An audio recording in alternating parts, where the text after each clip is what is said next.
Hello everybody, hope everyone's doing good out there. It's a beautiful day here in the Philippines. It's pretty steamy today, I'll tell you that. It is. It rained a lot yesterday and man, it really has the humidity up today. In today's video, I'm going to share something I never really share with you guys. And so we're going to go a little journey back to how I ended up here in the Philippines and Southeast Asia, and what drove me to coming here. Now, I'll tell you a little bit right off the bat. It's been a long time for me. I was in my mid-30s when I first started coming here. Not with military. I didn't come over here in the service like many of you did. I didn't come here as a retiree like many of you have. This is not brand new for me. I came here as a 35-year-old guy, 35 years old. And let me give you a little bit of background of how that began. So to go way back, I got married 2 months after my 18th birthday.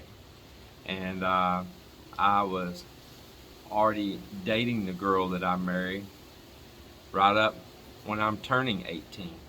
So I really never had a chance for that young life like some people do in the US. You know, they'll get married on up 23, 24, 25 years old and all. Now some people get married young as well. But I found myself that I had got in a situation where I was just in an instant family.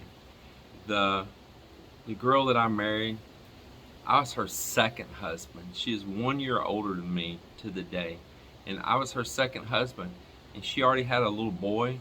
Apparently she'd had a teenage pregnancy, and she already had a boy that was several years old when I got with her, and I'm just 18 myself. So it was just a boom, instant family and demands. And in her previous situation with that marriage, that divorce and all, had a lot of complications with it on the child, and we found ourselves right off the bat filing custody things, and the father had custody, not her. She didn't stand up for her rights when she split ways with him and all.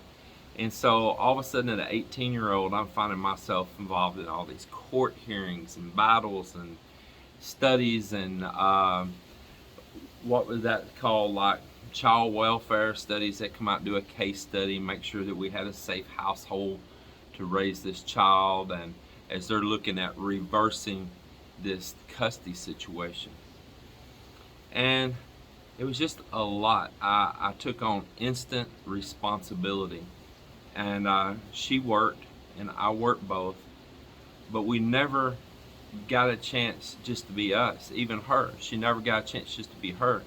She got involved in a teenage pregnancy. She got married really young. It didn't work out. Then she meets me, and no time later she's married again, and we never had a chance to really find ourselves. And so it was, you know, this marriage was either going to make it or break it. And I found myself just not happy. I wasn't happy. We had 2 children, 2 beautiful daughters, and they were definitely a blessing. And there's a lot to go with that story that maybe I'll tell it someday, maybe I won't, but let's move on from that. So I went through a struggled marriage, and it was a struggle marriage for real. But through all of it, we tried our best to raise these kids together and all. And it was just like right after being married, I found myself raising 3 children. I mean, boom, not long after we're married, we have a daughter. Boom, right directly behind her, we had another daughter. And we raised them so that people almost thought they were twins. A lot of people did think they were twins because they were just so close together. And it was just a lot of responsibility fast. Well, after that marriage finally met its doom, I kind of find myself and a little bit of a life crisis at 35 years old. Um, I had already been split from her for just a while already at that point, and I dated around, and I kind of blew off some steam, got out, act crazy, do the things that normally a teenager would be doing, or a young adult and all that, in the U.S. and our Western culture, that I never really got a chance to do. And I was enjoying it, and I was being a numbskull. I was being a little irresponsible. I was to the point I just didn't care. I didn't care. Um, I had also, problems with. I had a very overbearing father, and that'll be another story for another time as well. But a lot of it had to do with him too. A lot of it did. But I found myself wanting to just escape.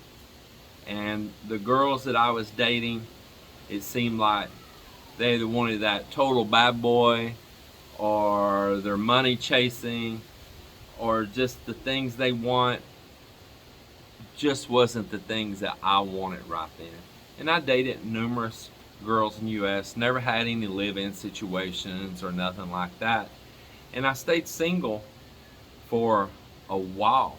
So I always had these like big groups of friends coming out, and everybody, we're cooking out, we're drinking, everybody's being crazy, we're going to lakes together, we're going to concerts and stuff together. We had this just big old group that we just did everything together, and it started to become like a little bit of a Peyton place, man. We start finding out this one's messing with that one, and marriages are on the rocks within our group and all. And I just got fed up with it. I said, this isn't the life that I want either. There one night where everybody's at my house, and they're all down in my dining room, my living room, my game room, outside, everywhere. It's just like a full-fledged party going on. Everybody's having fun. It's all good time, enjoyable laughter. But I was sick of it. I was just sick of it. I was sick of seeing the drinking. I was just sick of the things that was happening within some of the relationships with my friends and all. And I just no longer wanted to be a part of it. And I've been thinking for years about escaping to somewhere else. Just escaping. I mean, I'm being really honest there, running from responsibility, if you want to say. And I'm like, man, life does not have to be like this. We don't have to live the life that other people expect us to live. We don't have to live the life that our parents demand upon us, or that our community demands upon us, that peer pressure demands upon us. This is your life. This is your life to live. And maybe you want to take a different path than them, and you don't want to be forced down the same path as them. And, just sometimes just some people, and it's a lot of us, a lot of you viewing right here, we choose to take a different path. And I always, like many of you, probably dreamed of being around the tropics and this beautiful green vegetations and island life. I love water. I love water sports. I love boating. That was always something that really drew me. And so I said, man, I'd really like to go to a beautiful tropical place and just live. And I wanted to get as far away from my father as I could, and I wanted to get away from all of those friends, even though I really liked them and loved them. I wanted to no longer be around just all that drinking and partying and all. Now, we were a good group. It wasn't like there was any illicit things going on or illegal or nothing in my group. We were just having a good old time, But that gets tiring within itself. At first, I had Belize in my my eyes. I said, man, Belize, Belize, Belize. Belize is where I'm going to go check out, and my mind was really checking out all the laws, the rules of the country. And this was back in the early 2000s. Um, I'm just, everything was about deciding, am I going to make this move to Belize? But after going down that way, I found I wasn't that comfortable with it. It didn't strike me. It was the same like a place that I could make home. I didn't ever feel that full comfort level. And I visited in Mexico, and I didn't feel that comfort level down in the southern part of Mexico and all. So then I got to thinking about growing up there in school. There was a local church in our city that took in some Southeast Asian kind of like refugees. I guess they were refugees from Vietnam, from Laos, um, and there was some, I think, even from Cambodia. Um, and so I went to school with a group of those, and they were great people. Man, they were great. And I always liked being around them. They were always smiling. They seemed happy with everything that happened in their lives. And they had to leave their home country, come here as refugees and all. But they just seemed to have a great spirit. I loved the foods and stuff, and we all in school really enjoyed them. And then also I was thinking about when I was going to church, that there was a couple in our church and all that was either fostering or had adopted these girls there in Hawaii that were actually Filipino girls that were living in Hawaii, and they had brought them there to our community. And my first little kiss and anything as a kid was with actually a Filipino girl. And I remember getting in trouble. I remember getting in trouble with the preacher too. The preacher caught us kissing and touching, and we got in trouble. uh, and I was just, all those memories was in my mind, and I thought, you know what? I'm gonna look over around about Southeast Asia, because thinking about them and their culture. Well, my friends had told me a lot of bad stories about their life in Cambodia and Laos and all. So it kind of instilled some fear in me of those places. So I said no.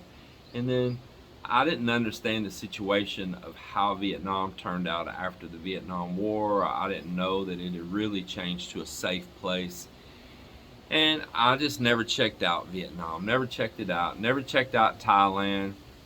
But as I was checking stuff out, I found about the Philippines, and man, you know, its former involvement with the U.S., it being a commonwealth for a while for the United States.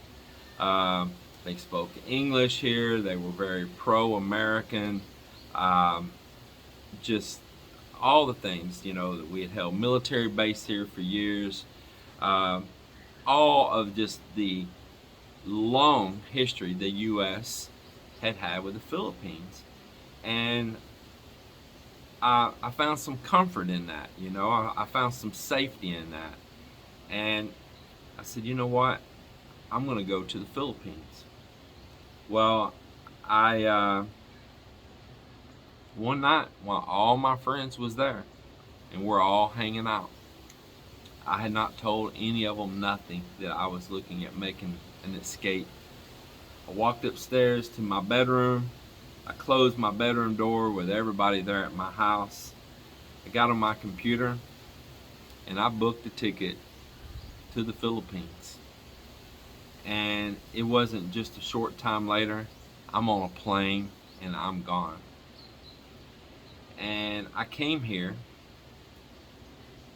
and landed in Manila. I remember it was hot.